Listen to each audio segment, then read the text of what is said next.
Imagine you're looking at a heavy duty hydraulic lift at a mechanic's garage, Right. and it is effortlessly hoisting this massive 3-ton SUV straight into the air. Just pushing it right up. Exactly. Now, I want you to think about the beating of your own heart right inside your chest. Kind of a weird pivot, but okay. Right.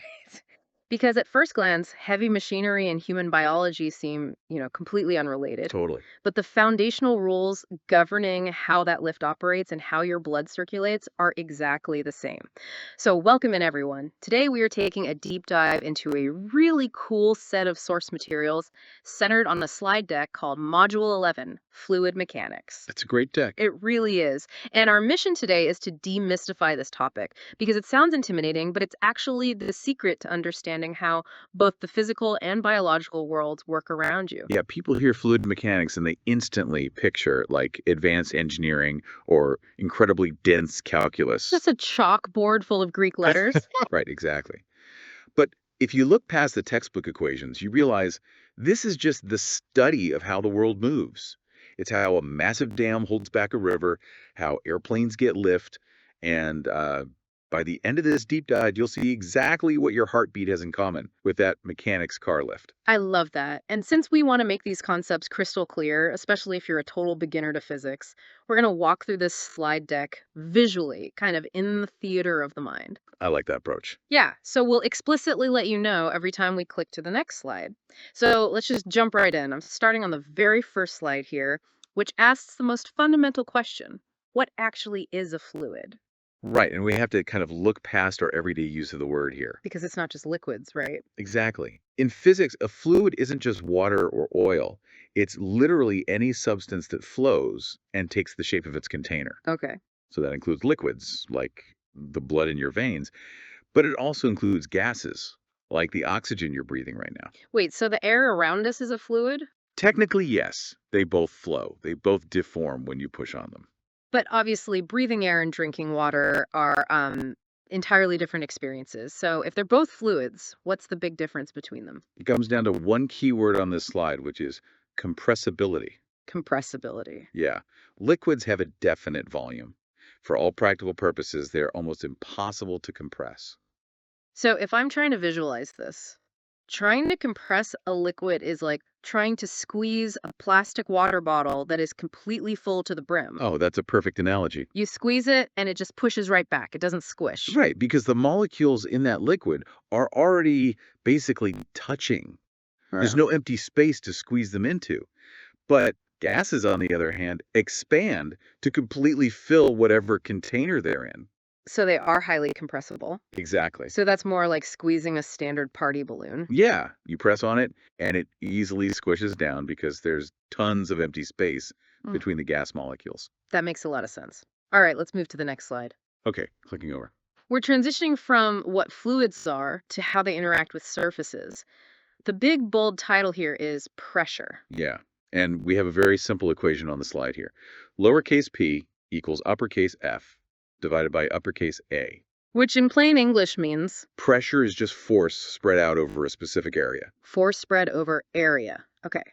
The classic analogy here, which I think really helps beginners visualize this, involves footwear. Ooh, the sneaker versus the stiletto. Yes. Think about someone accidentally stepping on your foot. If they're wearing like a flat rubber soled sneaker, it's annoying, but it probably doesn't hurt that much. Right, because their total weight, the force is spread out over the entire bottom of the sneaker. It's a large area. But if that exact same person, weighing the exact same amount, steps on your foot wearing a stiletto heel, That is a totally different experience. it's agonizing because the force is the same, but the area of that stiletto point is tiny. The pressure skyrockets. It does, and the slide actually gives a great mathematical example of this. Walk us through it. So imagine you have a standard textbook, and it exerts about 10 newtons of force due to gravity, Okay, 10 newtons. and it's resting flat on a table. The area of the book is 0.02 square meters. So we take the force, 10, and divide by the area, 0.02. Exactly. And that calculates out to 500 pascals of pressure on the table. Pascals. Let's talk about that because pascals or Pascal is the standard unit shown here. But the slide also mentions atmospheres or atphysem. Right. So a pascal is the strict physics unit, but atmospheres are often easier to conceptualize. One atmosphere is basically the amount of pressure you are sitting in right now. Just from the air around us? Yeah, the literal weight of the sky pushing down on you is one atmosphere. Yeah. To give you some real world context, a standard car tire takes about 2 to 3 atmometers of pressure. Oh, wow. So a tire is holding back double or triple the weight of the atmosphere. Yeah. And deep sea divers, they deal with hundreds of times that amount. That is wild. We're definitely going to come back to the deep sea divers later. But first, let's click over to the next slide. Let's do it. This one is titled Density. Okay, so density is represented by the Greek letter rho, which looks like a curvy lowercase p, and the equation is rho equals m over v, mass divided by volume. Let's break that down simply. It's just how much stuff or mass is packed into a given space, which is the volume. Okay, so how tightly packed the molecules are. Exactly. And pure water is our gold standard here. Water's density is a very clean 1,000 kilograms per cubic meter. Meaning if you have a standard 1 liter bottle of water, it weighs about 1 kilogram. Right, it's a very neat baseline. Which perfectly sets up the next slide. I'm clicking over now to specific gravity. Specific gravity is such a useful concept. It's basically a fluid's VIP pass to floating or sinking. I love that. A VIP pass to floating. Because all it is a direct comparison to water. You just take the density of whatever material you have and divide it by the density of water. So if it's exactly the same as water, the specific gravity is 1. You got it. So the rule is if the specific gravity is less than 1, it floats. Ice is about 0.92, so it floats. Wood floats, oil floats. And if it's greater than 1, it sinks. Right. Solid iron is around 7.8. Gold is way up at 19.3, so it sinks like a stone. Okay, but looking at the densities chart on this slide, there is an aha biology moment here. Yes, look at the entry for human blood. The density of blood is listed as $1.06 times 133 kilograms per cubic meter, so its specific gravity is 1.06. Exactly. Wait, so blood is only a tiny, tiny bit denser than pure water. Why does that matter? It matters massively in medicine because blood isn't just one uniform liquid. It's a watery plasma filled with all these tiny red and white blood cells. And because the cells make it just slightly denser, that 1.06 number, they technically want to sink. Right, but the difference is so small that everyday thermal energy just sort of keeps them jiggling around and suspended. They don't just fall to your feet. That would be bad. Very bad. But in a biological lab, we can exploit that tiny density difference using a centrifuge. Ah, so because the densities are so remarkably close, we just spin the blood really fast. Yes. We subject the blood to immense artificial gravity by spinning it. And under that extreme force, that tiny 1.06 difference is suddenly enough to pull the heavier cells to the very bottom of the test tube. Leaving the clear, watery plasma sitting right on top. Exactly. We can carefully separate them, all thanks to a microscopic difference in fluid density. That is fascinating.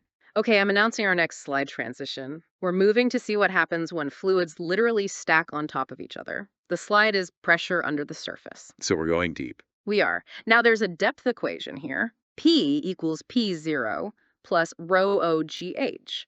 That sounds like a lot of letters. It looks a bit complex on the slide, but let's translate it into plain English. Please. All it means is that when you swim down into a pool or the ocean, you aren't just feeling the regular atmospheric pressure on the surface, you are feeling the literal physical weight of all the fluid stacked directly above your head. Pulling down due to gravity. Right, so the deeper you go, which is the H in that equation for height or depth, Yeah. the more water is stacked on you and the higher the pressure gets.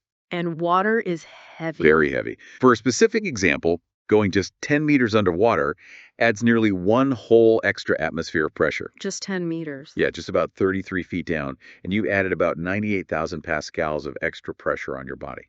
Wow. Okay, so that leads us directly to the next slide because this clears up a very common beginner confusion. I'm clicking to absolute versus gauge pressure.